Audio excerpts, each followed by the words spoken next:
Greeting of the day, guys. It's me, Sahil Jamadar. Now we continue our reading from next paragraph.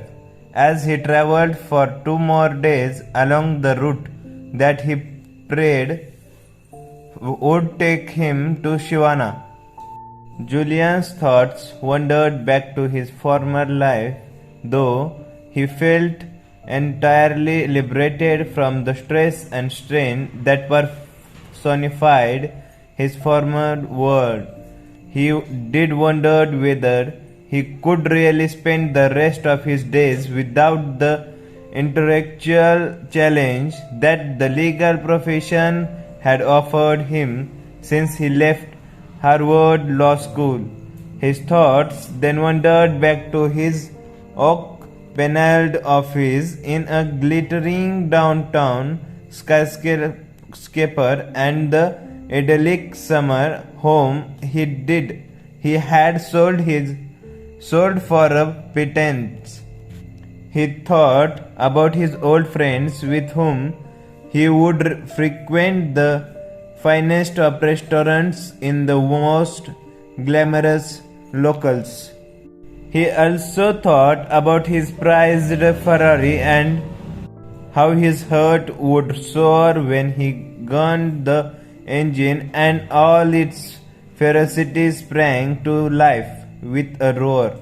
As he ventured deeper into the depth of this mystical place, his reflections of the past were quickly interrupted by the stunning marvels of the moment. It was while he was soaking in the gift of nature's intelligence that something startling happened. From the corner of his eye, he saw another figure, dressed strangely in a long, flowing red robe topped by a dark blue hood, slightly ahead of him on the path. Julian was astonished to see anyone at this isolated spot that had taken him 7 treacherous days to reach, as he was many miles away from any real civilization and still uncertain as to where his ultimate destination of Shivana could be found. He yelled out to his fellow traveler. The figure refused to respond and accelerated his pace along the path they were both climbing, not even giving Julian the courtesy of a backward glance of acknowledgement. Soon the mysterious traveler was running, his red robe dancing gratefully behind him like crepe cotton sheets hanging from a clothesline on a windy storm day. Please, friends, I need your help to find Shivana, yelled Julian. I have been traveling for 7 days with little food and water. I think I'm lost. The figure came to an abrupt stop. Julian approached cautiously while the traveler stood remarkably still and silent. His head did not move, his hands did not move, and his foot kept their place. Julian could see nothing of the face beneath the hood but was struck by the contents of the small basket in the hands of the traveler. Within the basket was a collection of the most delightful and beautiful flowers Julian had even seen. The figure clutched the basket tighter as Julian drew nearer, as if to display both a love of these prized possessions and the distrust of this tall Westerner, about as common to these parts as dew in the desert. Julian gazed at the traveler with an intense curiosity. A quick burst of the sunbeam revealed that it was a man's face under the loosely fitting hood. But Julian had never seen a man quick like this one. Though he was at least his own age, there was very striking features of this person which left Julian mesmerized and caused him to simply stop and stare for what seemed like an eternity. His eyes were cat-like and so penetrating that Julian was forced to look away. His olive, complexion skin was supple and smooth. His body looked strong and powerful, and though the man's hands gave away the fact that he was not young, he radiated such an abundance of youthfulness and vitality that Julian felt hypnotized by what appeared before him, much like a child watching the magician at his first magic show.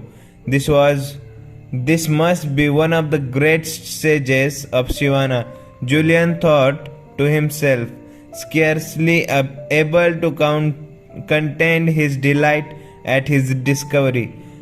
I am Julian Mantle. I have come to learn from the sages of Shivana. Do you know where I might find them? He asked. The man looked thoughtfully at this weary visitor from the west. His serenity and peace made him appear angelic in nature, enlightened in substance. The man spoke softly, always in a whisper. Why it is that you seek these sages, friend?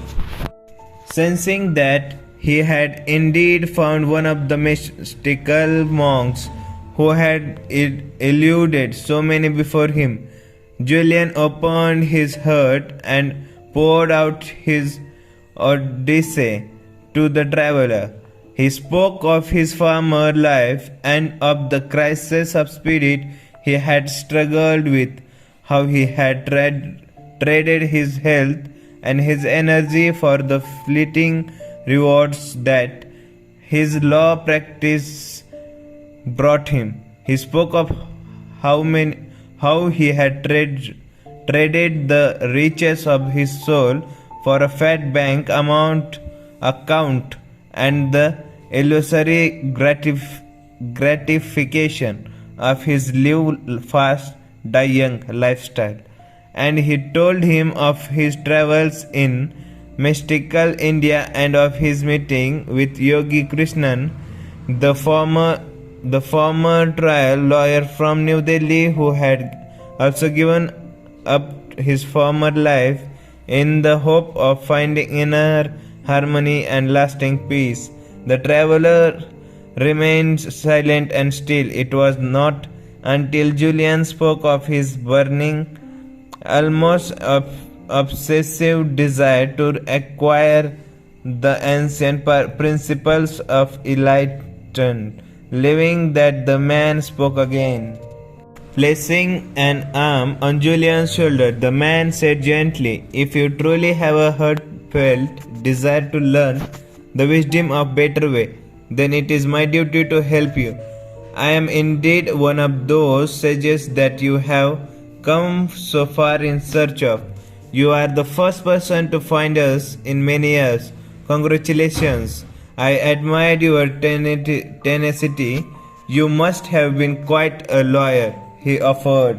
He paused as if he was a little uncertain of what to do next and then went on. If you like, you may come with me as my guest of our temple. It rests in a hidden part of this mountain region, still many hours away from here.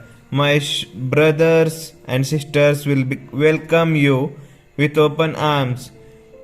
We will work together to teach you the ancient principles and strategies that our ancestors have passed down through the ages.